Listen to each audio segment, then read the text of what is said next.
না, তুমি একমাত্র রক্ষক। দেবতাদের ক্রোধ থেকে একমাত্র তুমি আমাদের বাঁচাতে পারো। রাখে হরি, মারে কে?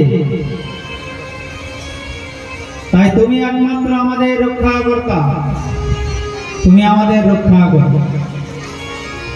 ভগবান তখন ইতিউক্তেন হস্তেন কৃত্বা গোবর্ধনাচলম, এক হাত দিয়ে গিরিরাজ গোবর্ধন ধারণ করে ব্রজবাসীদের রক্ষা করেছিলেন। বল ভক্তবৎসল ভগবান কি জয়। সেদিন থেকে ভগবানের নতুন নাম হলো গিরিধারী।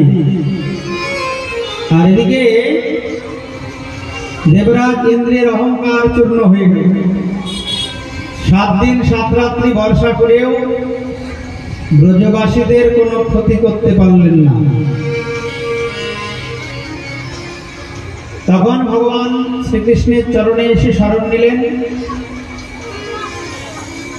দেবরাজ ইন্দ্র ক্ষমা চাইলেন, প্রভু তুমি আমায় ক্ষমা করে দাও।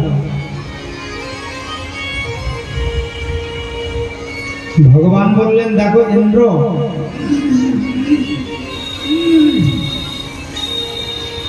তুমি 7 দিন 7 রাত্রি বর্ষা করেছো বলে আমি ব্রজবাসী আমার প্রিয় গোধেনুগণ এবং শ্রীমতী রাধারানীকে নিকটে পেয়েছি।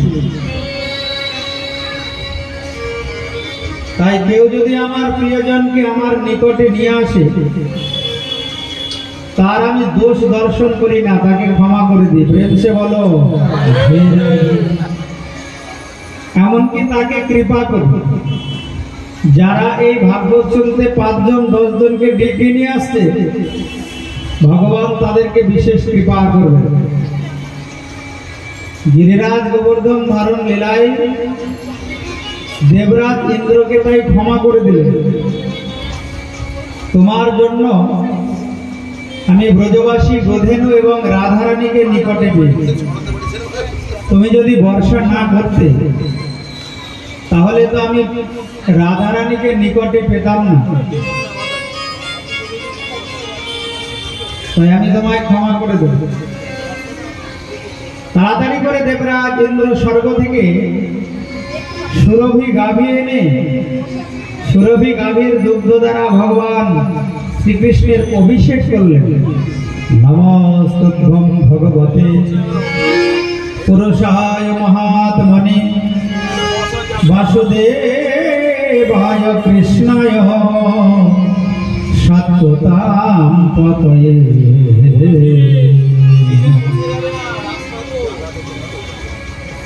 তোমায় প্রণাম প্রভু,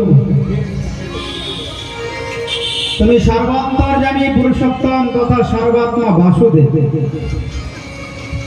তুমি একমাত্র রক্ষাকর্তা।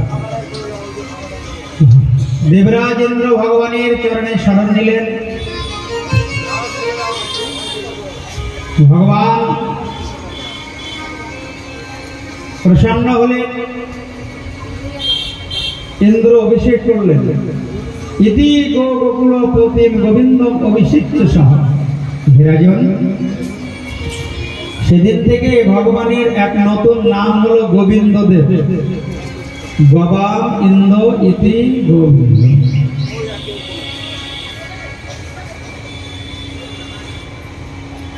অর্থাৎ ইন্দ্র ভগবানের অভিষেক করেছিলেন বলে নাম হলো গোবিন্দ দেব। বৃন্দাবনে ভগবানের 3টি নাম খুব প্রসিদ্ধ: গোবিন্দ, গোপীনাথ, মদন মোহন। ইন্দ্র অভিষেক করলে নাম হলো গোবিন্দ। ভগবান যখন রাসলীলা করেছিলেন ব্রজগোপীদের মাঝে, ব্রজগোপীদের স্কন্ধে হাত দিয়ে নৃত্য করেছিলেন, তখন নাম হলো গোপীনাথ। আর যখন মদন অর্থাৎ কামদেবের অহংকার চূর্ণ করেছিলেন, তখন ভগবানের নাম হয়েছিল মদন মোহন। তাই গোবিন্দ, গোপীনাথ, মদন মোহন খুব প্রসিদ্ধ নাম বৃন্দাবন। ওই গোবিন্দ, গোপীনাথ আর মদন মোহন এখন বৃন্দাবনে নেই। একটা ঠাকুর বৃন্দাবনে নেই। বৃন্দাবনে গেলে গোবিন্দ গোপীনাথ মদন মোহন দর্শন হবে না। এই তিন ঠাকুর দর্শন করতে হলে যেতে হবে জয়পুর। জয়পুরের রাজা মানসিং যখন औरंगजेब আক্রমণ করেছিলেন বৃন্দাবন, মন্দির ভেঙে দিয়েছিলেন, তখন এই তিন ঠাকুরকে জয়পুরে নিয়ে চলে যান। এখনো গোবিন্দদেব সেই রূপ গোস্বামীর প্রাণধন জয়পুরে সেবিত। মধু পণ্ডিতের প্রাণধন গোপীনাথ এখন জয়পুরে, আর সনাতনের প্রাণধন মদনমোহন এখন আছে জয়পুর করলিতে। জয়পুর থেকে 4 ঘন্টার রাস্তা করলি, সেখানে মদনমোহন সাক্ষাৎ বিগ্রহ জীবন্ত ঠাকুর, গোস্বামীগণের সেবিত বিগ্রহ। দর্শন করতে গেলে বৃন্দাবনে দর্শন হবে না, জয়পুর যেতে হবে, রাজস্থান। ওই তিন ঠাকুর এখন জয়পুরে। জয়পুরের রাজা মানসিংহের একটা কন্যা ছিল, তো মদন মোহনকে মনে প্রাণে ভালোবেসেছে। ছোটবেলা থেকেই মালা পরায়, পূজা করে, সেবা করে। যখন বিবাহের বয়স হলো, তখন মানসিং বলে, মা আমি তোমার বিয়ে দেব, বিবাহ দেব। তো রাজকন্যা বলে, আমার তো বিবাহ হয়ে গেছে। বিবাহ কবার হয়? বিবাহ তো একবারই হয়। কার সঙ্গে? কেন? মদন মোহনের সঙ্গে। মদন মোহনকে তুমি যেদিন এনেছো, সেদিন থেকে আমি ওকে প্রতিরূপে ভালোবেসেছি, আমি তো আর বিবাহ করবো না। বলে, সেটা কি হয়? আমি তোমার বিবাহ দেব। খুব করে বলে, আমি তোমার বিবাহ দেব, বিবাহ দেব। তো কন্যা একদিন বলছে, ঠিক আছে আমি বিবাহ করতে পারি, কিন্তু এই মদন মোহনকে যৌতুক হিসাবে দিতে হবে। যৌতুক দেয় না, সোনা দানা, টাকা পয়সা, খাট পালঙ্ক, একে যৌতুক বলে। তো কন্যা বলে, আমি যৌতুক হিসাবে মদন মোহনকে চাই, শ্বশুর বাড়ি নিয়ে যাব, তাহলে আমি বিবাহ করতে রাজি।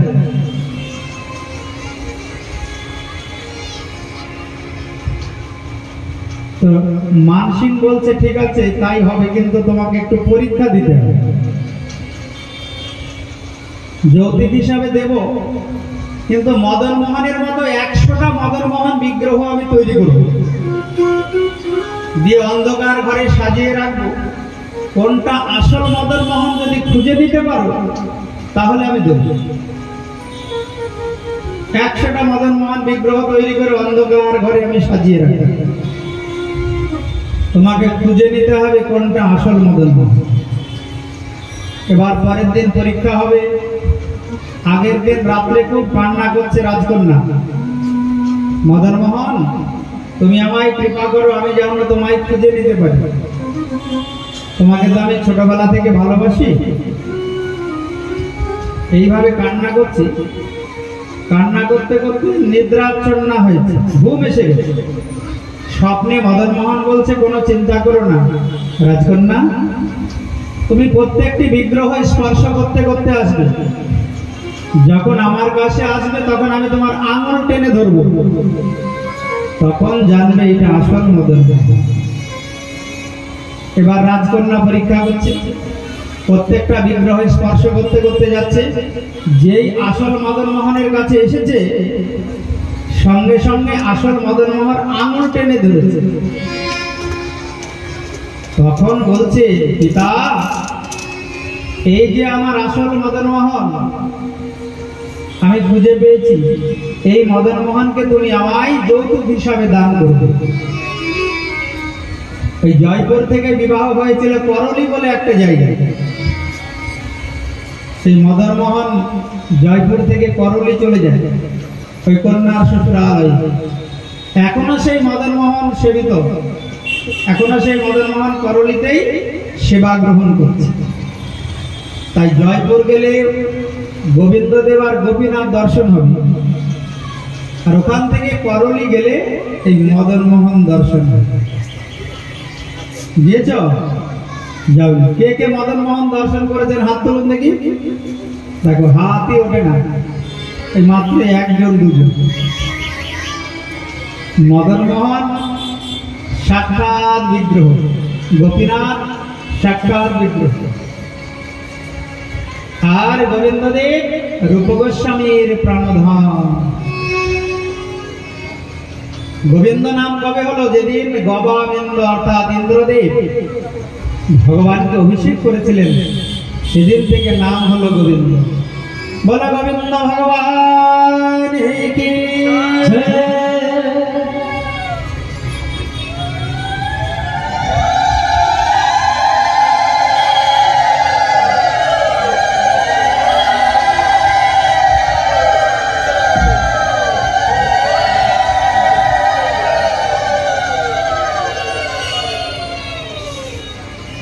সুখদেব গোস্বামী রাজা পরীক্ষিতকে বলছেন, রাজন,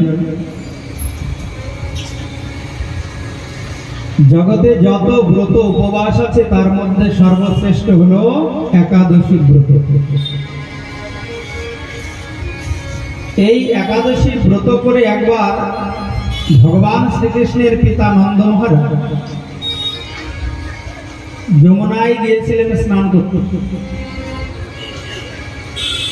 একাদশম নিরাহার সমভ্যর্চ জনার্দনম স্নাতো নন্দস্তু কালিন্দ দ্বাদশম জলমা।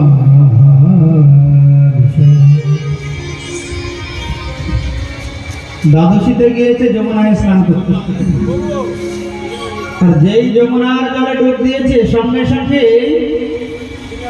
জলদেবতা বরুণ দেবের পার্শ্বদ নন্দ মহারাজকে ধরে নিয়ে চলে গেছে বরুণ লোক। আর আসে না। পরীক্ষিত বললেন, গুরুদেব কেন ধরে নিয়ে গেল? সুখদেব গোস্বামী বলছেন, যে সময় জলে ডুব দিয়েছিল ওই সময়টা ছিল আসরিক মুহূর্ত।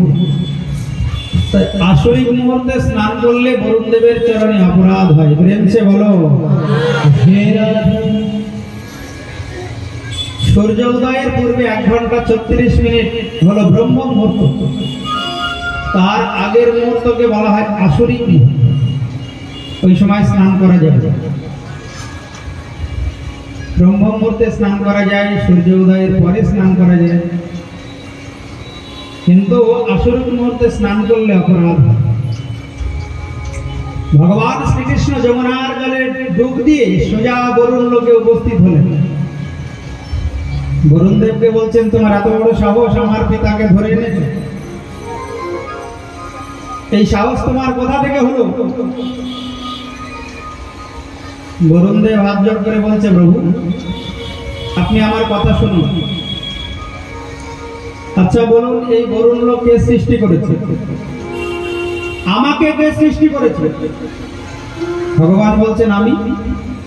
তাহলে আপনি কি কোনোদিন এসেছেন বরুণ লোক? ভগবান বলে, না, আশা তো হয়নি। তাহলে আপনার পিতাকে যদি ধরে না নিয়ে আসতো তাহলে আমি কি আপনার দর্শন পেতাম?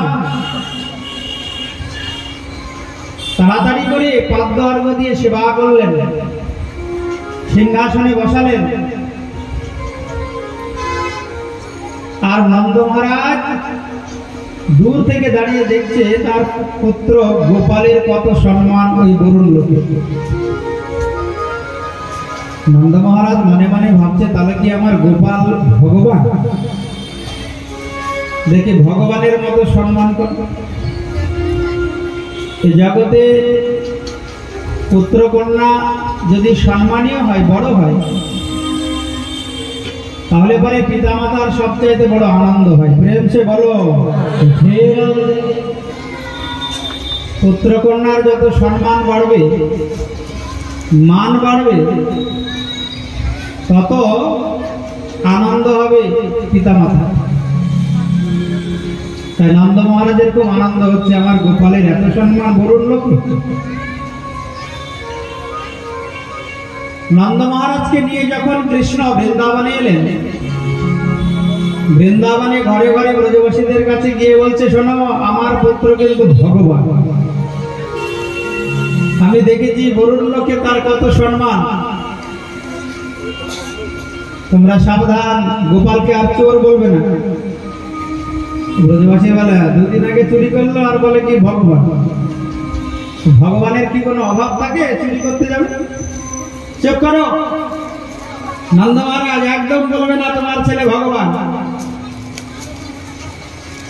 সখারা এসে বলে, কানাই তোর বাবার মাথা খারাপ হয়ে গেছে। বলে কেন? সবাই বলছে, সবাইকে বলে বেড়াচ্ছে তুই নাকি ভগবান।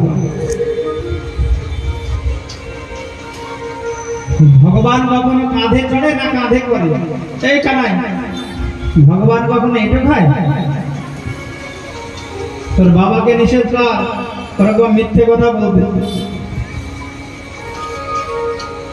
আচ্ছা কানাই, তুই যদি ভগবান হবি তাহলে আমাদেরকে বৈকুণ্ঠ দেখা, তাহলে জানবো তোর বাবার কথা ঠিক। ভগবান ভক্তবৎসল, ভক্তের মনোবাসনা পূর্ণ করার জন্য সমস্ত সখাগণকে বললেন যে যে যে বৈকুণ্ঠ দেখবি ওই ব্রহ্মকুণ্ডের জলে ঝাঁপ দে। সখারা বলে, কানাই, ওখানে তো অনেক জল, যদি ডুবে মরে যায় কে রক্ষা করবে?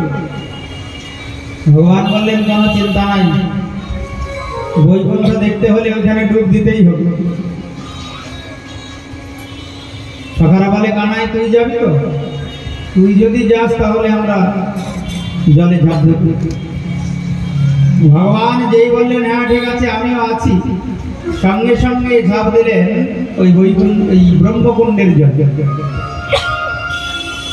ঝাঁপ দিয়ে সবাই উঠে দেখে সুন্দর বৈকুণ্ঠ ধাম, সবাই চতুর্ভুজ, ওখানে কেউ দ্বিভুজ নাই, সব চতুর্ভুজ।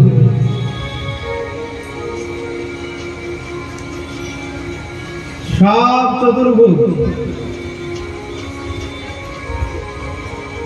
সখারা একটু করে পেছনে তাকাচ্ছে আর ভাবছে, কানাই তো এখন এলো না, চলে তো এলাম বৈকুণ্ঠে, যদি ফিরে না যেতে পারি বিপদের শেষ থাকবে না। আসার কথাটা তো শুনেছি, যাবার কথাটা তো শোনা হয়।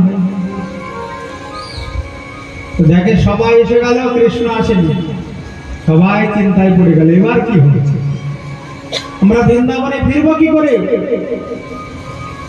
তখন সবাই কৃষ্ণের চিন্তা করা শুরু করেছে।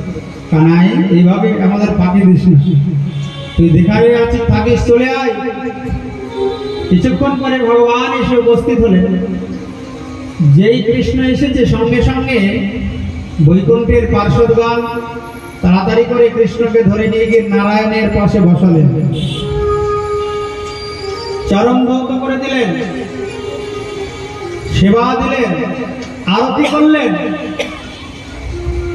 সখারা বলে, কানাই আমরাও বসবো, তোর পাশে আমরাও বসবো। যেই বসতে যাবে সঙ্গে সঙ্গে বৈকুণ্ঠের পার্শ্বদগণ বললেন, একদম এক পাও এগোবে না, ওইখানে বসার অধিকার একমাত্র ভগবান কৃষ্ণের। এটা বৈকুণ্ঠ, এটা বৃন্দাবন নাই, কাঁধে চড়বে কাঁধে করবে, এটা ভাব। বৈকুণ্ঠে অনেক বিধি আছে, অনেক নিয়ম আছে, বৈকুণ্ঠে ওইসব চলবে না বৃন্দাবনের মতো। বৈকুণ্ঠে কারা যায় জানেন? যারা রাধা কৃষ্ণের সেবা বিধি মার্গে করে। যুগল ভজন যদি বিধি মার্গে হয়, ওটা লক্ষ্মী নারায়ণের সেবার ফল লাভ হয়। খুব ভালো করে মন দিয়ে শুনুন, রাধা কৃষ্ণ লক্ষ্মী নারায়ণের যারা উপাসক তারা তো বৈকুণ্ঠে যাবে, যারা রাধা কৃষ্ণের উপাসক, যারা যুগল ভজন করে অথচ বিধি মার্গে, তারাও কিন্তু বৈকুণ্ঠে যায়, গোলক বৃন্দাবন যেতে পারে না। রাধা কৃষ্ণের যুগল ভজন রাগ মার্গে করলে তবে গোলক বৃন্দাবন লাভ হবে। প্রেম সে বলো, না হলে রাধা কৃষ্ণের ভজন করেও তোমাকে কিন্তু বৈকুণ্ঠে যেতে হবে। রাগ মার্গের ভজন গুরুদেবের কাছে না শিখলে, গুরু কৃপা লাভ না হলে গোলক বৃন্দাবনে যাওয়া যাবে না। রাধা কৃষ্ণের ভজন করে তুমি চলে যাবে বৈকুণ্ঠে, লক্ষ্মী নারায়ণের সেবার ফল পাবে। জগন্নাথ বলদেব সুভদ্রার ভজন করে যাবে বৈকুণ্ঠে, মথুরাধীশ কৃষ্ণের ভজন করে যাবে বৈকুণ্ঠে, দ্বারকাধীশ কৃষ্ণের ভজন করে সেবা করে যাবে বৈকুণ্ঠে। এই সমস্ত ভগবানের বিগ্রহের সেবা করে গোলক বৃন্দাবন লাভ হয় না, সব বৈকুণ্ঠে যায়। মথুরাধীশ কৃষ্ণ, দেবকীনন্দন কৃষ্ণ বাসুদেব, মথুরাধীশ কৃষ্ণ, দ্বারকাধীশ কৃষ্ণ, জগন্নাথ বলদেব সুভদ্রা, এই সব ঠাকুরের সেবা করে বৈকুণ্ঠ লাভ হয়। যেতে পারবে না গোলক বৃন্দাবন। গোলক বৃন্দাবন যেতে হলে একমাত্র ব্রজেন্দ্রনন্দন কৃষ্ণের ভজন করতে হবে।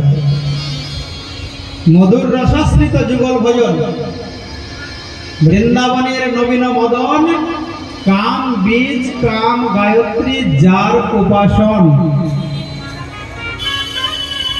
বোঝা যাচ্ছে না? খুব মন দিয়ে শোনো, এগুলো একটু বুঝতে গেলে শাস্ত্র জ্ঞান থাকলে ভালো, নাহলে একদিন শুনলে উল্টো পাল্টা মনে হয়। আবার কি বলে পাঠক, জগন্নাথ বলদেব সেবা সুভদ্রা সেবা করে বৈকুণ্ঠ লাভ হবে, এগুলি সব ঐশ্বর্য মার্গের সেবা। এই সেবার মধ্যে মাধুর্য নাই। মাধুর্য মণ্ডিত যুগল ভজন একমাত্র বৃন্দাবনের ভজন, এছাড়া গোলক বৃন্দাবন লাভ হবে না। দেবতাগণের কথা তো বাদ দাও, অন্য অবতারের কথা তো বাদ দাও। জগন্নাথ বলদেব সুভদ্রা, তারপরে লক্ষ্মী নারায়ণ, তারপরে দ্বারকাধীশ কৃষ্ণ, মথুরাধীশ কৃষ্ণ, বসুদেব নন্দন বাসুদেব কৃষ্ণ, এদের সেবা করে সব বৈকুণ্ঠে যাবে, একটাও গোলক বৃন্দাবন যেতে পারবে। গোলক বৃন্দাবন লাভ করতে হলে তোমাকে ব্রজেন্দ্রনন্দন কৃষ্ণের ভজন করতে হবে, এবং সেটা বিধি মার্গে নয়, সেটা রাগ মার্গে। রাধা কৃষ্ণ প্রাণমর যুগল কিশোর, রাধা কৃষ্ণ প্রাণমর যুগল কিশোর, জীবনে মরণে গতি আর নাহি মোর। রাধা কৃষ্ণ প্রাণমর যুগল কিশোর, রাধা কৃষ্ণ প্রাণমর যুগল কিশোর, রাধা কৃষ্ণ প্রাণমর। হরি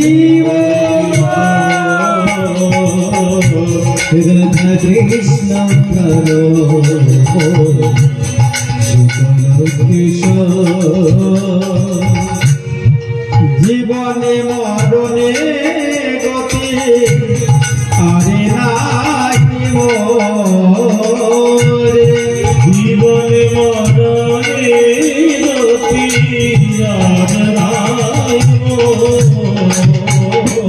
রাধা কৃষ্ণ প্রাণমর যুগল কিশোর, রাধা কৃষ্ণ প্রাণমর যুগল কিশোর।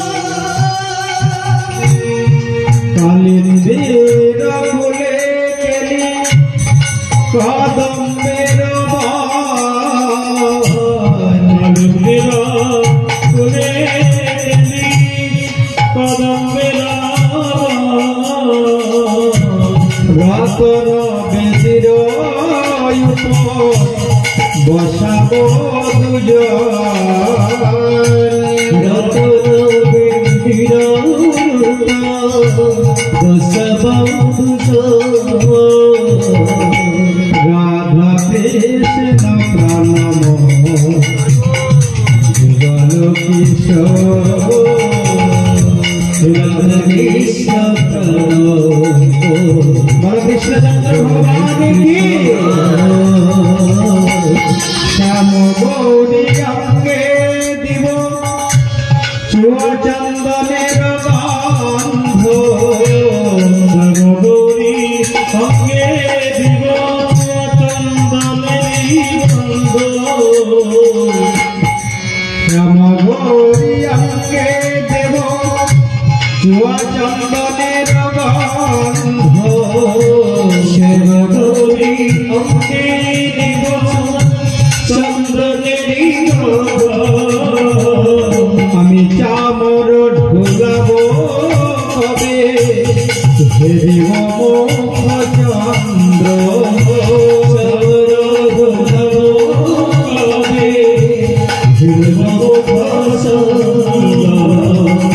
রাধা কৃষ্ণ প্রণম জীবন কিশোর রাধা কৃষ্ণ যুগল কিশোর গাথিয়া মালতীর মালা দেব তোহার গলে গাথিয়া মালতীর মালা দেব তোহার গলে অধরে তুলিয়া দিব কর্পূর তম্বুলে অধরে তুলিয়া দেব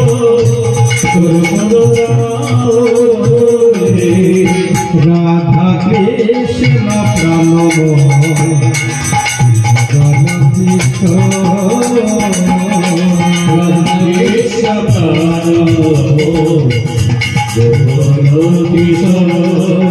এই হলো মঞ্জরি ভাবের সেবা। এই সেবায় যতদিন না নিযুক্ত হবে গুরুদেব, এই সেবা যতদিন না দান করবেন ততদিন যুগল ভজন হবে না। এই হলো মঞ্জরি ভাবের সেবা। মঞ্জরি সখী এই ভাব যদি না জানো তাহলে কিন্তু শুধুই মালা করে করে চলে যাবে, আসল জিনিস পাবে না। মঞ্জরি ভাবের সেবা এই পদটা যিনি রচনা করেছেন সে হলো নরোত্তম দাস ঠাকুর। তিনি মঞ্জরি ভাবে গোবিন্দের সেবা করতেন। গুরুদেব হলেন মঞ্জরি। গুরুদেবের চরণাশ্রয় করে মঞ্জরি ভাব শিখতে হবে। মঞ্জরি ভাব যদি গুরুদেব না শিক্ষা দেন তাহলে পরে কিন্তু ভজন হবে না। যাদের গুরুদেব জগতে এখনো আছে, মঞ্জরি ভাবে যারা ভজন এখনো শুরু করেননি তারা কিন্তু গুরুদেবের কাছ থেকে এই ভজন শিখে নেবে, নাহলে কিন্তু গোলক বৃন্দাবন লাভ হবে না। প্রেম সে বলো। এই সখী মঞ্জরি হলো তিন প্রকার: বিষম স্নেহা, সমস্নেহা আর রাধা স্নেহাধিকা। যারা কৃষ্ণকে আর রাধারানীকে সমান ভালোবাসে তাদেরকে বলা হয় সমস্নেহা। যারা কৃষ্ণকে বেশি ভালোবাসে রাধারানীকে কম তাদেরকে বলা হয় বিষম স্নেহা। আর যারা রাধারানীকে অধিক প্রীতি করে, অধিক ভালোবাসে, কৃষ্ণকে কম, তাদেরকে বলা হয় রাধা স্নেহাধিকা। ওই রাধা স্নেহাধিকা যারা, তারাই এই মঞ্জরি হয়, তারাই এই রাগমার্গের ভজন করে। এবার রাধা স্নেহাধিকা হলে পারে কৃষ্ণের ভজন ভালো হয়, কৃষ্ণ তাড়াতাড়ি প্রসন্ন হন। এই ভাব গুরুদেব শিক্ষা দেবেন, তবে তুমি রাগমার্গে ভজন করে গোলক বৃন্দাবন যেতে পারবে। প্রেম সে বলো। যাদের গুরুদেব এখন আছে তারা গিয়ে ধরবে, গুরু মহারাজ এইটা শিক্ষা দিতে হবে, পাঠক বলেছে যে বৃন্দাবনের ভজন যদি না হয় যুগল ভজন, তাহলে পরে কিন্তু গোলক বৃন্দাবনে যাওয়া যাবে না। সব বৈকুণ্ঠে গিয়ে 4 হাত হয়ে যাবে, সব বিধি মার্গের সেবার ফল। যিনি কীর্তনটা রচনা করেছেন নরোত্তম দাস ঠাকুর, তিনি ওই মঞ্জরি ভাবে সেবা করতেন যুগলে। অনেক লম্বা কথা, বলতে গেলে অনেক সময় লাগবে, এগুলি ভজনের কথা। তাই রাগমার্গে ভজন না হলে, ওই মার্গে প্রবেশ না করলে আসল স্বাদটা পাবে না। আর ওই রাগমার্গে প্রবেশ করার জন্য কিন্তু ভাগবত শুনতে আসে, এখান থেকে কিছু তত্ত্ব জ্ঞান নিয়ে যেতে হবে। শুধু রাসলীলা হলো আর নাচ দেখে বাড়ি চলে গেলাম প্রসাদ খেয়ে, তাহলে এবারে কিন্তু আসল জিনিস লাভ হবে না। ভালোই তো নাচলো গোপীটা, নাচ টাচ দেখে চলো যাই, এবার ওখানে প্রসাদ দিচ্ছে, ভিড় করবে, খেয়ে দিয়ে চলে গেলাম। যুগল ভজন করতে হলে তোমাকে মঞ্জরি ভাবে ভজন করতেই হবে। ওই জন্যে রাগাশ্রয়ী গুরু পদাশ্রয় করে তাকে ছাড়লে হবে না, আমাকে ওই কাছে পৌঁছে দিতে হবে। আপনি আমাকে চরণে আশ্রয় দিয়েছেন, আমি এই জন্মেই যুগল ভজন করে সেবা করে গোবিন্দের নিত্যধাম গোলক বৃন্দাবনে যেতে চাই। আপনি আমায় কৃপা করুন, আমার আর মানব জন্ম হবে কি হবে না তার ঠিক নাই। আমি এই জন্মে নিত্য জগতে গোলক বৃন্দাবনে গিয়ে নিত্য সেবা অধিকার। ললিতা বিশাখায়াদি যত সখী বৃন্দ, ললিতা বিশাখায়াদি যত সখী বৃন্দ, আজ্ঞাই করিব সেবা আমি চরণারবিন্দ। আজ্ঞাই করিব সেবা চরণারবিন্দ। রাধা কৃষ্ণ প্রণম যুগল কিশোর, রাধা কৃষ্ণ প্রণম যুগল কিশোর। ললিতা বিশাখা আদি যত সখী বৃন্দ, আজ্ঞায় করিব সেবা চরণারবিন্দ। দেখো আমাদের ভজনটা কেমন আনুগত্যময় সেবা। রাধারানীর আনুগত্যে আছে সখীবৃন্দ, সখীগণ, সখীগণের আনুগত্যে আছে মঞ্জরীগণ। মঞ্জরীগণের মধ্যে সর্বশ্রেষ্ঠ হল রূপমঞ্জরী, তার আনুগত্যে আছেন শ্রী গুরুদেব। সখীরূপা মঞ্জরী, গুরুদেবের আনুগত্যে আছি হলো আমি। ওই জন্যে আমাকে গুরুদেবের আনুগত্যেই থাকতে হবে। গুরুদেবকে ছেড়ে আমি কিন্তু গোবিন্দের চরণে পৌঁছতে পারবো না। আনুগত্যময় সেবা, এটাই হলো যুগল ভজন। একটা মালা তৈরি করে আগে আমাকে গুরুদেবকে স্মরণ করতে হবে। গুরুদেব মঞ্জরীদের স্মরণ করবে, মঞ্জরীরা রূপ গোস্বামী রূপমঞ্জরীকে স্মরণ করবে, রূপমঞ্জরী সখীদেরকে স্মরণ করবে, সখীরা রাধারানীকে স্মরণ করবে। রাধারানীর হাতে ওই মালাটা পৌঁছাবে, আর ওই মালা গিয়ে তারপরে গোবিন্দের গলায় পৌঁছাবে। বলো রাধারানী কি জয়। শ্রীকৃষ্ণ চৈতন্য প্রভুর দাসের অনুদাস, শ্রীকৃষ্ণ চৈতন্য প্রভু দাসের অনুদাস, সেবায় অভিলাষ মাগে নরোত্তম দাস। সেবায় অভিলাষ মাগে নরোত্তম দাস। সেবায় অভিলাষ মাগে অধম দাস। সেবায় অভিলাষ মাগে রাধা কৃষ্ণ প্রণম যুগল কিশোর। রাধা কৃষ্ণ প্রণম যুগল কিশোর।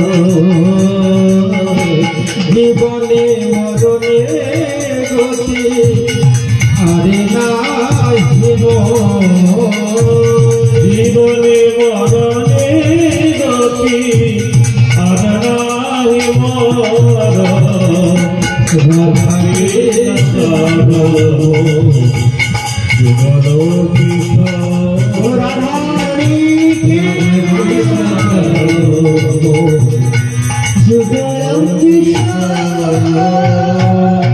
कृष्णचंद्र भगवान की बोल नंदनंदन भगवान की यशोदानंदन भगवान की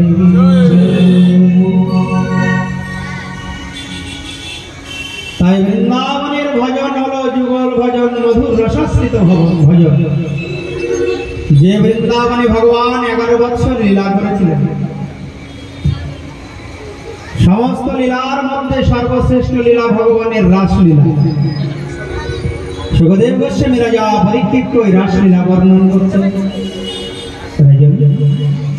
খুব মন দিয়ে ভগবানের রাসলীলা শোনো। ভগবান যত লীলা করেছেন তার মধ্যে সর্বশ্রেষ্ঠ লীলা হলো এই রাসলীলা। রসানাম সমূহ ইতি রাস, যে লীলাতে সমস্ত রসের সমাহার।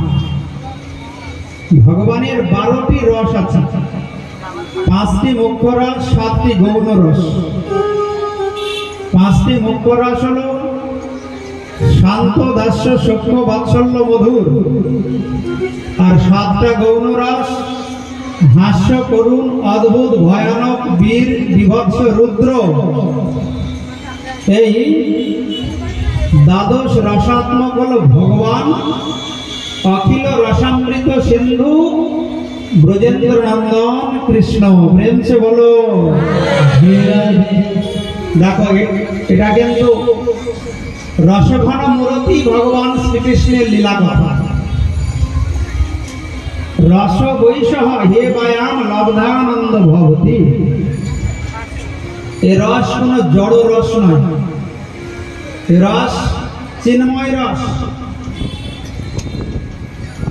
এই রস সচ্চিদানন্দ ঘন রস, অর্থাৎ যে রসের ঘনীভূত প্রতিমূর্তি হল ভগবান শ্রীকৃষ্ণ। সেই ভগবান মধুর রসাশ্রিত লীলা করেছিলেন বৃন্দাবনে এই রাসলীলা। এই রাসলীলা কিন্তু কামলীলা নয়। অনেকে বলে কৃষ্ণ যদি ভগবান হবে এত ব্রজগোপীর সাথে কেন এই লীলা করবে? এটা হলো কাম বিজয় লীলা। ব্রজগোপীগণকে আর কৃষ্ণকে, কৃষ্ণ হলেন এই জগৎ এবং বিশ্ব চরাচরের মালিক,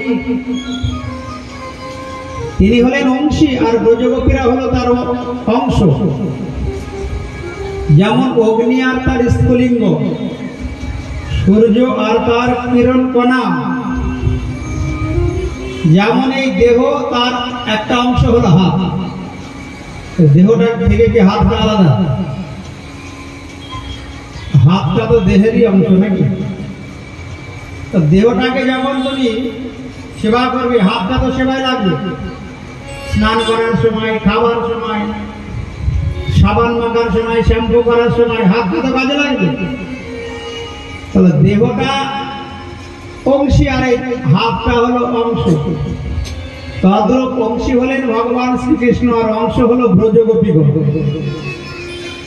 তাহলে নিজ জনের সঙ্গে অর্থাৎ নিজ অংশের সহিত ভগবানের যে লীলা সেটাই হলো রাসলীলা। প্রেম সে বলো।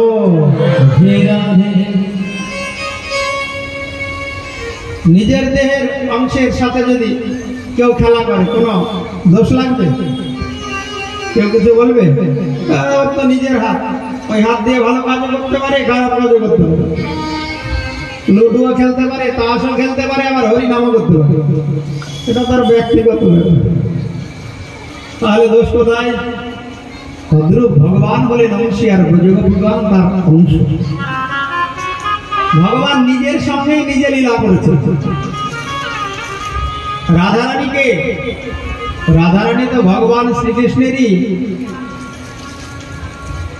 লাদিনী শক্তির ঘনীভূত প্রতিমূর্তি। আনন্দদায়িনী যে শক্তি ভগবানের মধ্যে আছে তারই ঘনীভূত প্রতিমূর্তি রাধা।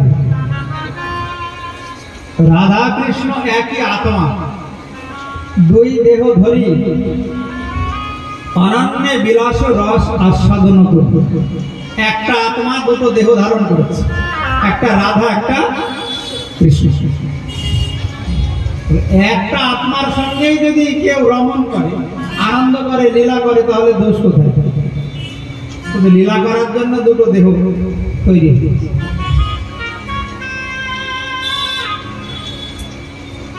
ওই জন্যে যেই রাধা সেই কৃষ্ণ, যেই কৃষ্ণ সেই রাধা। রাসলীলা যদি কামলীলা হবে, যিনি রাসলীলা বর্ণন করছেন তিনি মাতৃগর্ভেই ছিলেন 12 বছর। সেই মায়ামুক্ত পরমহংস কুলপ্রদীপ সুখদেব মায়ের মুখের দিকেও একবার তাকাননি জন্ম নিয়ে। কত বড় মায়ামুক্ত মহাপুরুষ, সে কি কামলীলা বর্ণন করবে? দেখতে 16 বছর যুবকের মতো, পরিধানে কিছু নাই। একবার তো ব্যাসদেব যখন সুখদেবকে খুঁজতে যাচ্ছে হাপত্র করে বনের দিকে, তখন বনের মাঝে একটা সরোবর ছিল। ওই সরোবরে কিছু রমণী, যুবতী রমণী স্নান করছে। সুখদেব উলঙ্গ অবস্থায় 16 বছরের মতো দেখতে যুবক সরোবরের পাশ দিয়ে চলে যাচ্ছে, যুবতী রমণীদের কোনো লজ্জা নেই। কিন্তু যেই ব্যাসদেব গিয়েছে বৃদ্ধ, তাড়াতাড়ি করে উঠে তারা পোশাক পরিধান করছে, অর্থাৎ পোশাক করছে। ব্যাসদেব বলল, কি গো, আমি একটা বুড়ো মানুষ, আমাকে দেখে তোমাদের লজ্জা হলো, আর আমার একটা যুবক ছেলে সামনে দিয়ে চলে গেল, তোমাদের লজ্জা হলো না? আপনারা ওই যুবতী রমণীরা বলেছিল, তোমার ওই যে পুরুষ সুখদেব, তার তো দেহবোধ নাই, শীত গ্রীষ্ম বোধ নাই, ভালো মন্দ বোধ নাই, তাকে দেখে আমাদের কিসের লজ্জা? সে তো আত্মা রাম, আত্মকাম। কিন্তু তোমার তো ভালো মন্দ বোধ আছে। ওই যে বললে তুমি বুড়ো, তোমার তো এই বোধটা আছে, আমার চুল পেকেছে, আমার দাড়ি পেকেছে, আমি বুড়ো হয়েছি। তার মানে তুমি মায়াগ্রস্ত জীব, মায়ার মধ্যে আবদ্ধ। তোমার দেহবোধ আছে, কিন্তু সুখদেবের কোন দেহবোধ নাই, পরমহংস কুলপ্রদীপ। বৃদ্ধ হলে কি হবে? যদি দেহবোধ থেকে যায়, তাহলে জানবে সে মায়াগ্রস্ত জীব। কিন্তু সুখদেব গোস্বামী মায়ামুক্ত, সে কি কখনো কামলীলা বর্ণন করবে? আর যে রাসলীলা শুনছে, রাসলীলার যে শ্রোতা, পাণ্ডব কুলপ্রদীপ শাপগ্রস্ত পরীক্ষিত মহারাজ, যার 7 দিনের মাথায় মৃত্যু হবে তক্ষক দংশনে, সে কি কামলীলা শুনতে বসবে? ওই জন্যে এই রাসলীলা হলো কাম বিজয় লীলা। এই রাসলীলা শ্রবণ করলে হৃদয়ের কামনা বাসনা সব দূর হয়ে যায়। এই রাসলীলা শ্রবণ করলে ভগবানের চরণে ভক্তি লাভ হয়। এই রাসলীলা শ্রবণ করলে হৃদয় মন ধীর শান্ত হয়ে যায়। ওই জন্যে ভগবান সর্বলীলার মুকুটমণি এই রাসলীলা করেছিলেন। বলো রাসবিহারী ভগবান কি ভগবান পিতা রাত্রি শরদোৎফুল্ল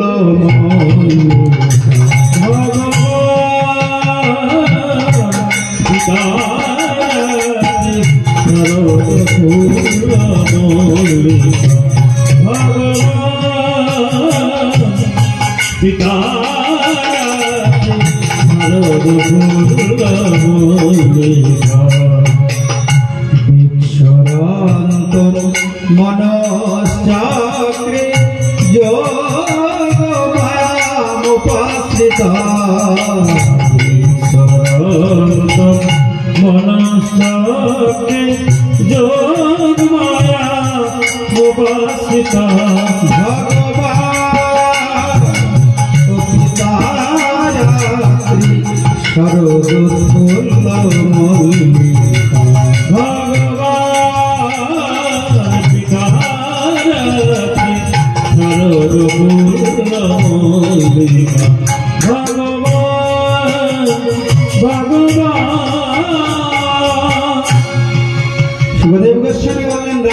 মন দিয়ে শোনো, এটা ভগবানের লীলা। ভগবান কাকে বলে? যিনি প্রত্যেকটা জীবের আহার যোগান দেন, যার ইচ্ছায় ব্রহ্মা সৃষ্টি করেন, বিষ্ণু পালন করেন, শিব সংহার করেন, যিনি প্রত্যেকটি জীবের হৃদয়ে পরমাত্মা রূপে বিরাজ করেন, যার কথায় আনন্দ, নামে আনন্দ, সেবায় আনন্দ, তিনি হলেন ভগবান। প্রেম সে বলো। তাই রাজন, এটা সাক্ষাৎ ভগবানের লীলা। ভগবান শব্দটা সব জায়গায় প্রয়োগ করা যাবে না। ভগবান একমাত্র ব্রজেন্দ্র নন্দন কৃষ্ণ, এছাড়া কেউ ভগবান নয়। প্রেম সে বলো। মন দিয়ে শোনো। আর মথুরাধীশ, দ্বারকাধীশ এবং বসুদেব কৃষ্ণ, এরা সব ওই ব্রজেন্দ্র নন্দন কৃষ্ণের অংশ। মৎস্য, কুর্ম, বরাহ, নৃসিংহ, রাম, পরশুরাম সব অংশ। কেউ পূর্ণ ভগবান নয়। পূর্ণ ভগবান একমাত্র স্বয়ং সম্পূর্ণ ব্রজেন্দ্র নন্দন কৃষ্ণ, যিনি এই রাসলীলা করেছেন। ওই জন্য ভগবান শব্দ প্রথমে প্রয়োগ করেছে সুখদেব। যত অবতার আছে সব অংশ, কেউ অংশী নয়। পূর্ণ ভগবান কেউ নয়। না নারায়ণ, না রাম, না নৃসিংহ, না মৎস্য, কুর্ম, বরাহ, কেউ পূর্ণ ভগবান না। পূর্ণ ভগবান একজন। সে হলো বৃন্দাবনের নবীন মদন, সে ব্রজেন্দ্র নন্দন কৃষ্ণ, যিনি রাসলীলা করেছেন। কথাটা ভালো করে মাথায় নিয়ে যাবে আজকে, তাহলে ভগবান চিনতে পারবে। না হলে যাকে তাকে ভগবান মনে হবে। এ ভগবান, ও ভগবান, ও ভগবান, ও ভগবান, ভগবানের পেছনে পেছনে দৌড়াবে, কিন্তু আসল জায়গা ফাঁকা হয়ে যাবে। প্রেম সে বলো। ভাগবত শুনতে এসে আগে ভগবানকে চিনে যেতে হবে। ভগবানটা কে? স্বয়ং সম্পূর্ণ ভগবান একমাত্র ব্রজেন্দ্র নন্দন কৃষ্ণ। এছাড়া মথুরার কৃষ্ণ স্বয়ং সম্পূর্ণ নন, দ্বারকার কৃষ্ণ স্বয়ং সম্পূর্ণ নন, লক্ষ্মী নারায়ণ স্বয়ং সম্পূর্ণ নন, মৎস্য, কুর্ম, বরাহ, নৃসিংহ, রাম, পরশুরাম একটাও স্বয়ং ভগবান না। স্বয়ং ভগবান একমাত্র ব্রজেন্দ্র নন্দন কৃষ্ণ। ওই জন্যে প্রথমেই রাসলীলা বর্ণন করতে গিয়ে সুখদেব বলছেন, ভগবান অপি তারাত্রি। হে রাজন, এটা যেমন তেমন লীলা নয়, স্বয়ং ভগবানের লীলা। প্রেম সে বলো। সেই ব্রজেন্দ্র নন্দন কৃষ্ণ তারাত্রি মানে একটা নির্দিষ্ট করে বলছেন, তা যে রাত্রিতে গগনে পূর্ণ চন্দ্রের উদয় হয়, অত বড় চাঁদ বৎসরে আর কোন রাত্রিতে গগনে উদয় হয় না। ওই জন্য বলছেন তা রাত্রি। আর ওই পূর্ণচন্দ্রের উদয় হয়েছে গগনে। পূর্ণচন্দ্রের উদয়ে, এই হাঁটা এখান থেকে, কথা শুরু হলে কোনো ফুল টুল চরিতে আসবে না, উঠুক করে বলছে বাসের এইদিকে আসবে না,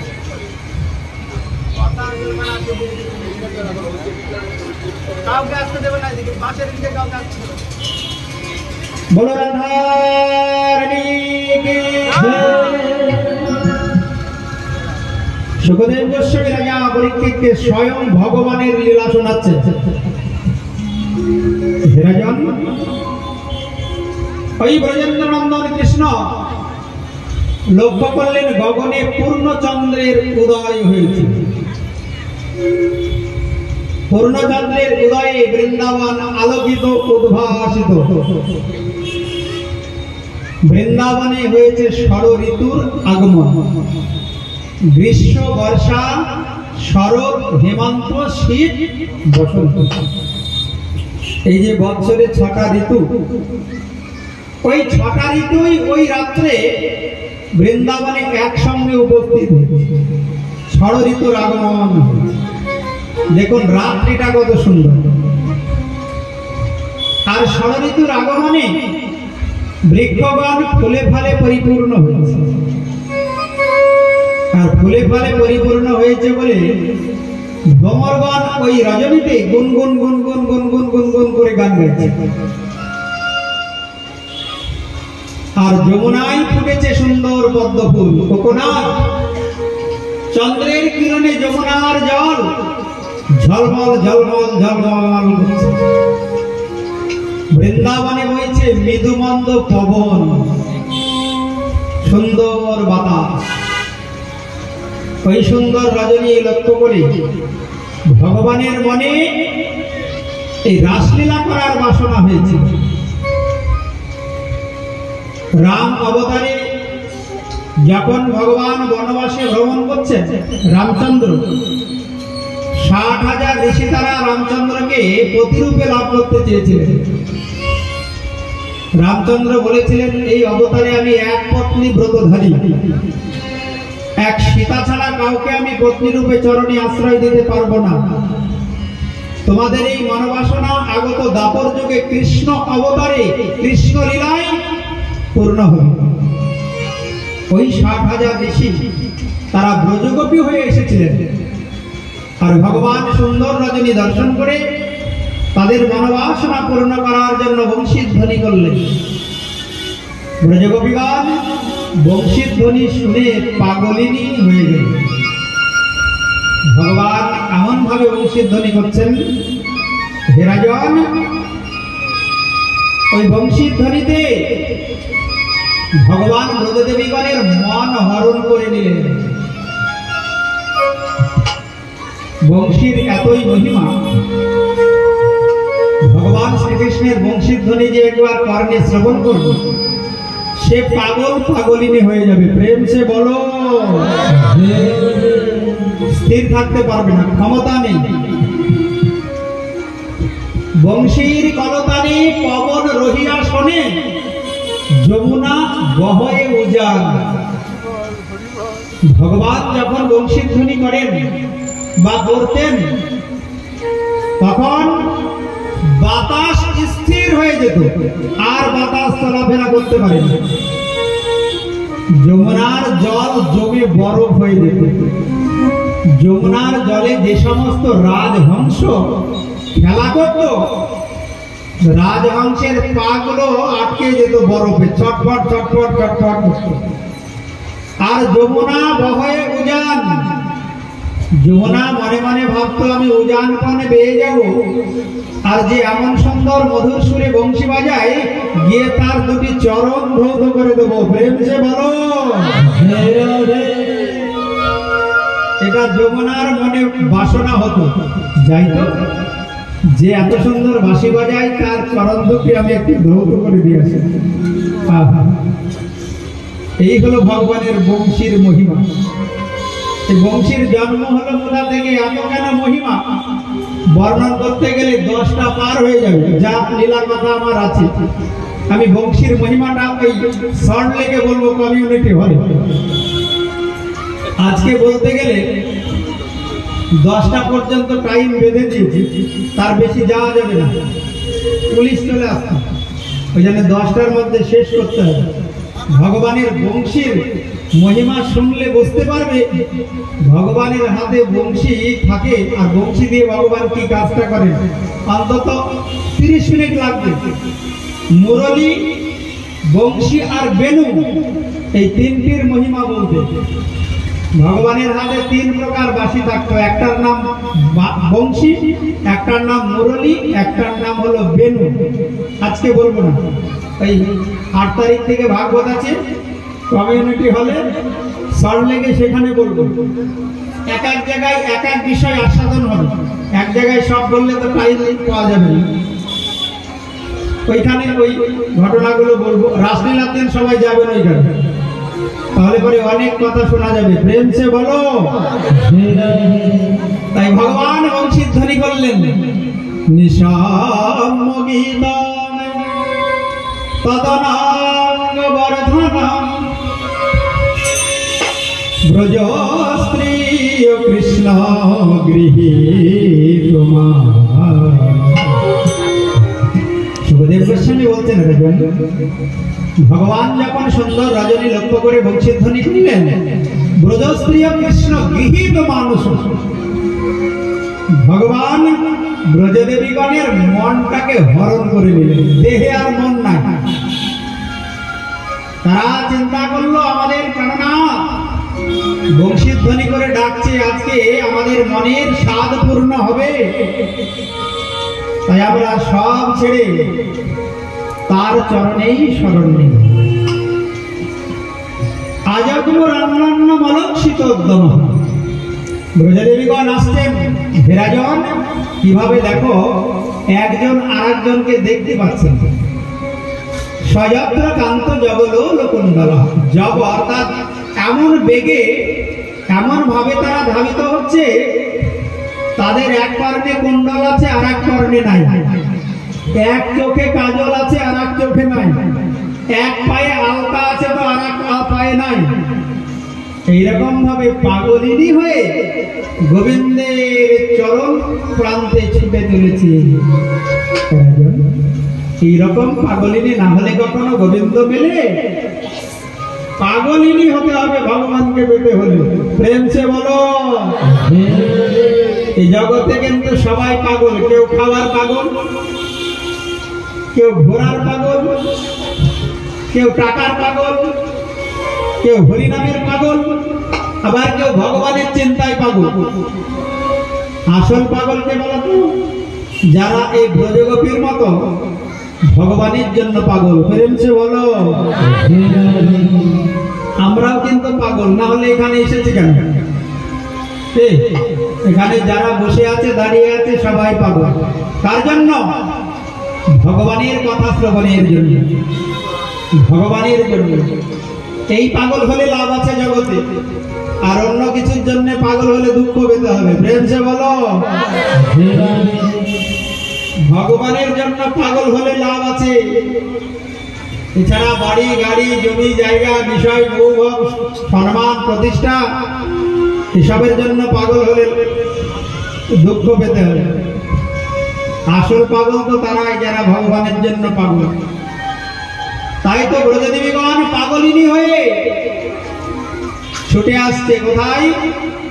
যেখানে ভগবান শ্রীকৃষ্ণ মধ্যরাত্রে দাঁড়িয়ে বংশী বাজাচ্ছেন, সেই বংশী বটের তটে, সেই বংশী বটের তলায়। যারা বৃন্দাবন গিয়েছেন দেখবেন বংশী বট আছে না? বংশী বটের তলায় ওইখানে ভগবান বংশী ধ্বনি করে ডেকেছিলেন ব্রজগোপী। রাধারিণী পাগলিনী হয়ে গেলেন ওই বংশী ধ্বনি শ্রবণ করতে। কে কতটা পাগল? যার মনে যতটা সে ততটা ভগবানের জন্য পাগল। ভক্তির অধিষ্ঠাত্রী দেবী তো শ্রীমতী রাধারানী। প্রেম সে বলো। ভক্তি লাভ করতে হলে রাধারানীর নামে জয়ধ্বনি দিতে হবে। আজকে কিন্তু আসতে দিলে হবে না, জোরে দিতে হবে। প্রেম সে বলো। আরো জোরে, আরো জোরে। জয় জয় শ্রী রাধে।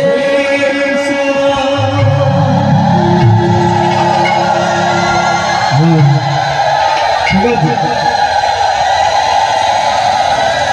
আমাদের শিলংগড়ি হাই স্কুলের মাঠ যেন বৃন্দাবনে পরিণত হয়েছে। মা জননীরা কত সুন্দর সুসজ্জিতা হয়ে এসেছেন, উলধ্বনি হরিধ্বনি করছেন। এই যেন বৃন্দাবন ধাম। তাই তো এত ভক্তের আগমন। রাধারানী পাগলিনী হয়ে গেলেন বংশীর ধ্বনি শ্রবণ করে। সাজিছে বিনোদিনী, সাজিছে বিনোদিনী, সাজিছে বিনোদিনী, সাজিছে বিনোদিনী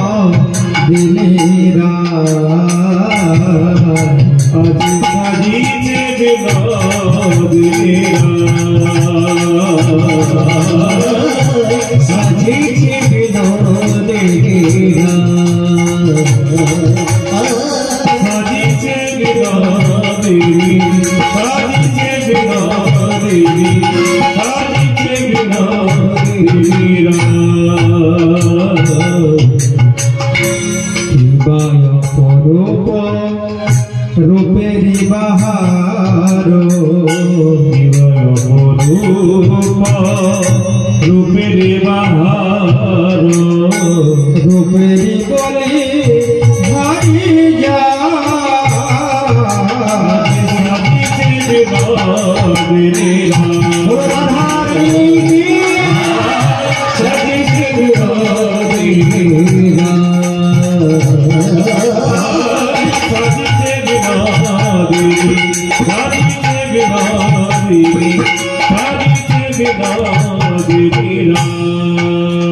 করেরি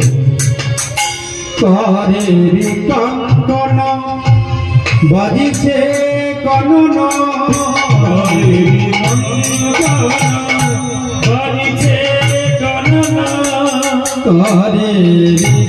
কঙ্কন বাজিছে কনন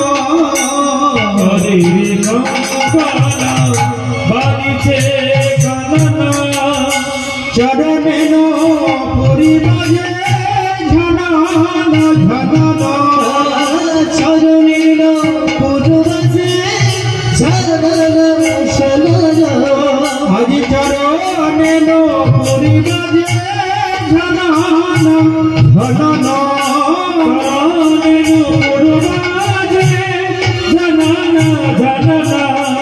সাজিছে বিনোদিনী সাজিছে বিনোদিনী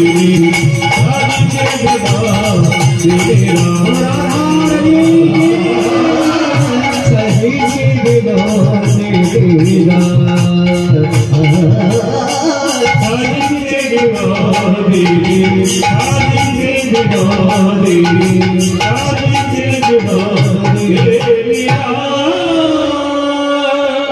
যারা দাঁড়িয়ে আছেন বসুন। দাঁড়িয়ে ভগবানের লীলা শ্রবণ করতে নাই তাহলে ধরিত্রী দেবী ওই ফলটা নিয়ে নেবে। দাঁড়িয়ে ভাগবত শুনলে কোনো ফল হয় না। পৃথিবী দেবী ওই ফলটা নিয়ে নেয়। বসার কি জায়গা নেই নাকি? মায়েদের কাছে নিবেদন, মহিলা কমিটি বসার জায়গা করে দাও। শুধু ভাগবত শুনলে হবে না, যারা ভাগবত শ্রবণ করতে এসেছে ভক্তগণকে চেয়ার না থাকলে চেয়ার এনে দাও, বসার ব্যবস্থা করে দাও। দাঁড়িয়ে থেকে ভাগবত শ্রবণ করতে নাই, যেখানে যেখানে ফাঁকা আছে সেখানে সেখানে ভক্তদের ডেকে ডেকে বসাও। দাঁড়িয়ে থেকে ভাগবত শ্রবণ করতে নাই। প্রেম সে বলো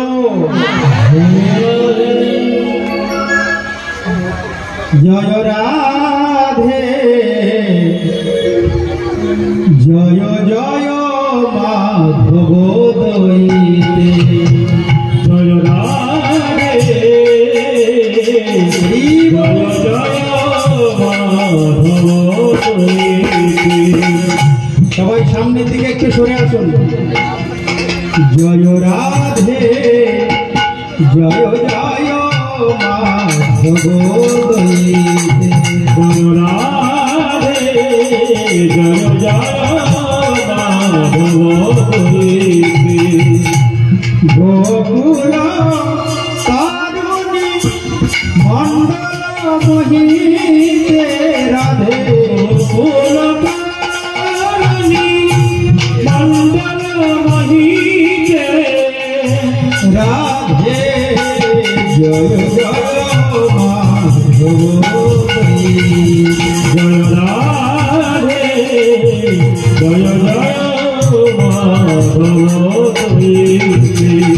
এই গানটা রূপ গোস্বামী পাদের লেখা গান। এই সমস্ত গান জগতে কম শোনা যাবে। এই সমস্ত সঙ্গীত গান শ্রবণ করলে রূপ গোস্বামী দুহাত ভরে কৃপা করবে। এই সমস্ত গান গাইলে এবং শ্রবণ করলে শুনলে রূপ গোস্বামী পাদ ওই নন্দগাঁওয়ের পাশে যে টের কদম সেখানে বসে এই গান রচনা করেছিলেন। সাক্ষাৎ রাধারানীকে দর্শন করছেন আর এই গান লিখছেন, এই পদ রচনা করছেন। কি করে বলবো ঘটনাটা? শোনো। একবার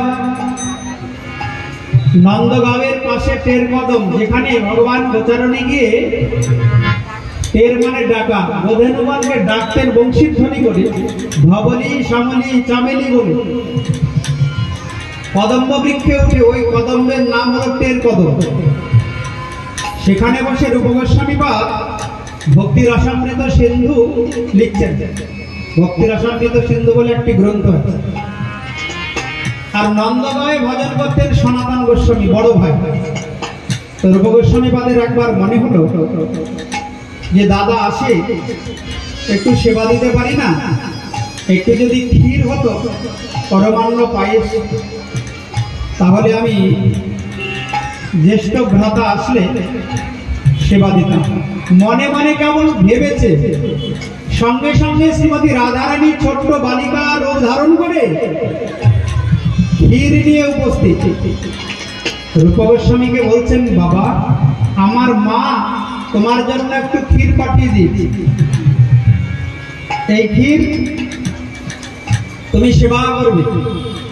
রূপ গোস্বামী পাদ চেয়ে দেখে, হঠাৎ এত সুন্দরী বালিকা, কি করে আমার মনের ভাব বুঝতে পারলো যে আমি মনে মনে ভাবছি যে একটু ক্ষীর হলে ভালো হতো। রূপ গোস্বামী পাদ চেয়ে আছেন, কিছু বললেন না। সনাতন গোস্বামী পাদ কিছুক্ষণ পরে এসে উপস্থিত হয়েছেন। রূপ গোস্বামী ওই ক্ষীর প্রসাদ দিলেন। এক ব্রজবাসিনী ক্ষীর পাঠিয়েছে, আপনি ক্ষীর সেবা করুন। কিন্তু ক্ষীর মুখে দিয়ে সনাতন গোস্বামী পাদ দেখে এই অমৃত নিন্দিত সুস্বাদ। জীবনে কোনোদিন অত সুন্দর ক্ষীর প্রসাদ সেবা করবে, অমৃত নিন্দিত সুস্বাদ হবে না? রাধারানী নিজে হাতে রান্না করে এনেছে। সনাতন গোস্বামী রূপ গোস্বামীকে বলছেন, রূপ, তুমি এই ক্ষীর কোথায় পেলে? কে তোমায় দিল এই ক্ষীর? রূপ গোস্বামী বলছে, কেন? একটা বালিকা এসে আমায় বললো, আমার মা এই ক্ষীর রান্না করে দিয়েছে, তোমার জন্য এই নাও। সনাতন গোস্বামী পাদ বলছেন, রূপ গোস্বামী, এইভাবে রাধারানীকে কষ্ট দিও না। ওটা ওই বালিকা অন্য কেউ নয়, স্বয়ং রাধারানী এসেছে তোমার কাছে ক্ষীর নিয়ে। সঙ্গে সঙ্গে পদ রচনা করা শুরু করলেন। রাধারানীকে দর্শন করছেন আর লিখছেন, জয় রাধে জয় জয় মাধব দয়িতে, জয় রাধে জয় জয় মাধব রাধারানীকে রাধে জয় জয় মাধব দয়িতে, গোকুল তারুণী মণ্ডল মহিতে রাধে, গোকুল তারুণী মণ্ডল মহিতে, জয় রাধে জয় জয় মাধব দয়িতে, রাধে জয় জয় মাধব দয়িতে, দামোদরতে বর্ধন বেশে, দামোদরতি বর্ধন বেশে, হরি নিষ্পুত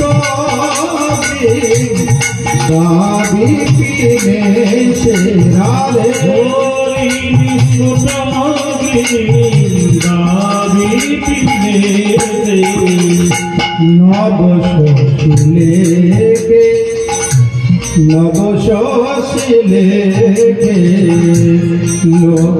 নবদেখে নবশশিলেকে,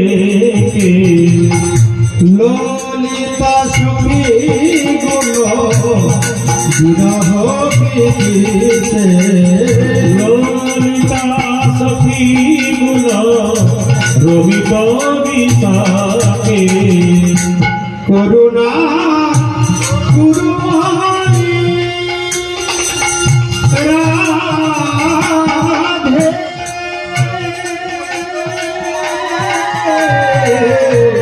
করুণা গুরুমানি করুণা হরিতে, করুণা গুরুময়ী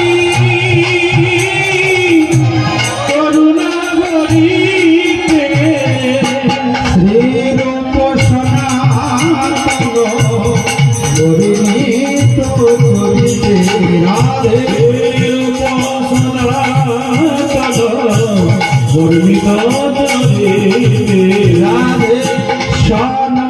সনাতন পরিণীত চরিতে রাধে বর্ণিত চরিতে রাধে শ্রীরূপ সনাতন পরিণীত চরিতে শ্রীরূপ সনাতন বর্ণিত চরিতে জয় রাধে জয় জয় মাধব জয় রাধে জয় জয় মাধব রামকুল তারণী মণ্ডল মোহিতে রাধে গোকুল তারণী মণ্ডল মোহিতে জয় রাধে জয় জয় মাধব জয় জয় রাধে জয় জয় মাধব জয় রাধে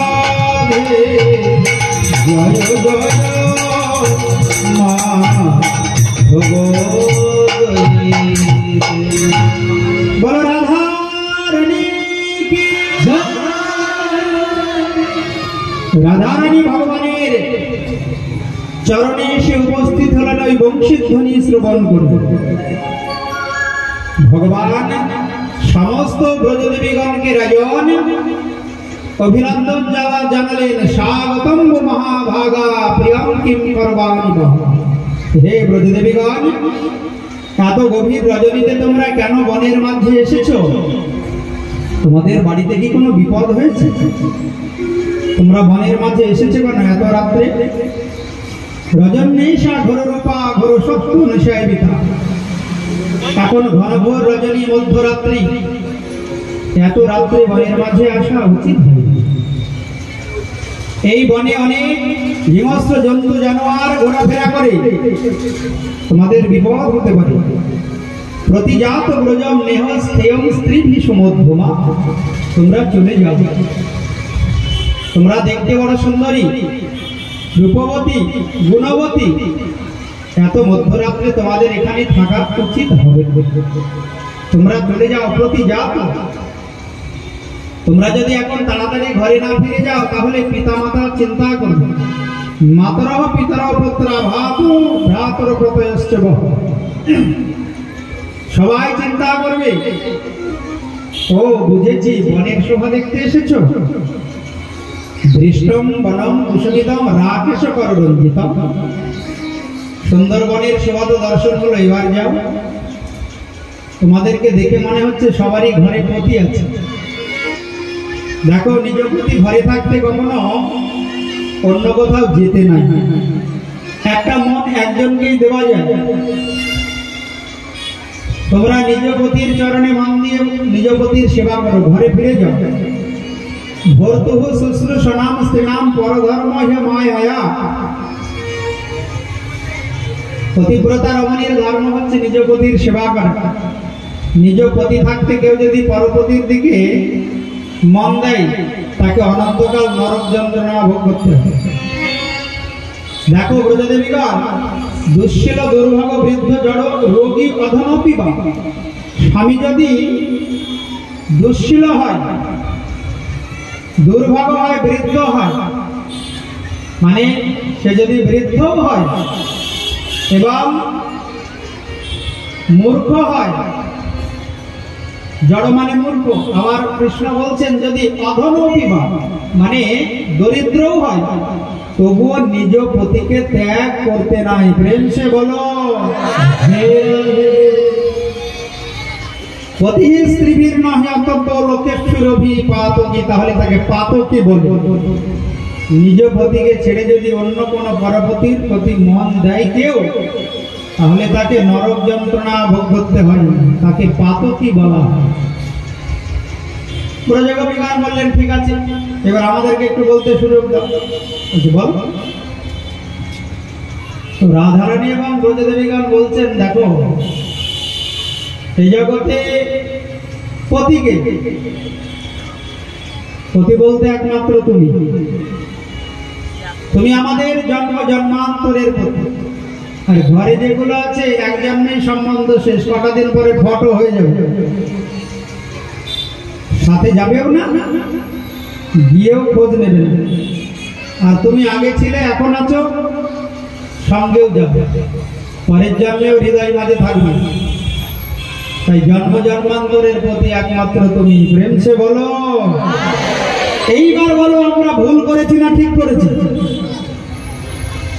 কৃষ্ণের মুখে আর কোনো কথা নেই, কত যুক্তি দিয়ে বুঝিয়ে দিয়েছে। ঘরে যেগুলো আছে কদিন উৎপাত করে চলে যাবে, গিয়ে আর খোঁজ নেবে না। কিন্তু ভগবান সদা সর্বদা প্রতি মুহূর্তে প্রতিক্ষণে সবার খবর নেয়, সবার চিন্তা করে। ওই জন্য তার এক নাম হলো চিন্তামণি। বলো কৃষ্ণচন্দ্র ভগবান কি। তাহলে বলো সেই চিন্তামণি জগৎপতির চরণে আমরা শরণ নিয়েছি, আমরা কি ভুল করেছি?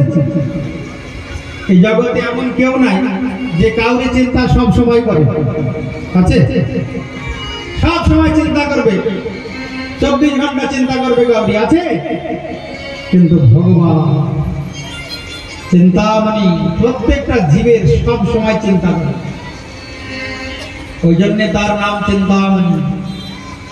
হিমালয়ের উপরে যে একটা পিপিলিকা আছে, সেও কি খেয়ে বেঁচে থাকবে? ভগবান চিন্তা করে। সমুদ্রের তলায় একটা প্রাণী আছে, সে কি খেয়ে বাঁচবে? সেও ভগবান চিন্তা করে। অজগর চলাফেরা করতে পারে না, খুব মোটা, নিঃশ্বাসের দ্বারা আহার সংগ্রহ করে, কি করে ওই অজগর সাপটা বেঁচে থাকবে? সেটাও ভগবান চিন্তা করে। ওই জন্য এবার বলো, সেই চিন্তামণির চরণে আমরা শরণ নিয়েছি, যে প্রত্যেকটা জীবের চিন্তা করে প্রতি মুহূর্তে প্রতিক্ষণে। সে হলো জগৎপতি, জন্ম জন্মান্তরের প্রতি। বলো কৃষ্ণ আমরা ভুল করেছি না ঠিক করেছি? কৃষ্ণের মুখে আর কোনো কথা নেই। এই জগতে যারা ভগবানের চরণে শরণ নেয় গো মা, তারাই হলো বুদ্ধিমান, বুদ্ধিমতী। আর যারা ভগবানকে বিশ্বাস করে না, ভরসা করে না, ভগবানের চরণে শরণ নেয় না, তারা কিন্তু বুদ্ধিমান, বুদ্ধিমতী নয়, তারা হলো দুর্ভাগা, হতভাগা। ভগবান সব দেবীগণকে চরণে আশ্রয় দিলেন, দিয়ে বললেন ঠিক আছে, তোমাদের একটু পরীক্ষা নিলাম, চলো তোমাদের মনোবাসনা পূর্ণ করে এবার রাসলীলা করব। ভগবান প্রত্যেকটি ব্রজগোপীর স্কন্ধে হাত দিয়ে নৃত্য করা শুরু করলেন। সবাই দেখে কৃষ্ণ শুধু আমার কাছে, আর কাউরি কাছে নাই। দেখো রাজন, রাসলীলার কেমন মহিমা। 7 কোটি ব্রজগোপী সবাই লক্ষ্য করছে কৃষ্ণ শুধু আমার কাছে, পাশে আর এক ব্রজগোপীর কাছেও কৃষ্ণ আছে, দেখতে পাচ্ছেন। কিন্তু সবাইকে ফাঁকি দিলে কি হবে? রাধারানীকে ফাঁকি দিতে পারে। প্রেমের এমনই ঘনীভূত প্রতিমূর্তি রাধারানী। রাধারানী দেখছেন কৃষ্ণ আমার কাছেও নৃত্য করছে, সবার কাছেও নৃত্য করছে। রাধারানী চিন্তা করছে ব্যাপারটা কি হলো, কৃষ্ণ তো শুধু আমার, মত প্রাণ নাথস্তু স এবং না পর, সবার কাছে কেন? আচ্ছা কিছুক্ষণ দেখা যাক তো কি করে। ভগবান তখন সবার মনোবাসনা পূর্ণ করার জন্য হেরাজন নিত্য গীত আনন্দের লীলা শুরু করলেন। যুথে যুথে গোপী লইয়া যশোদানন্দন, যুথে যুথে গোপী লইয়া যশোদানন্দন, যুথে যুথে গোপী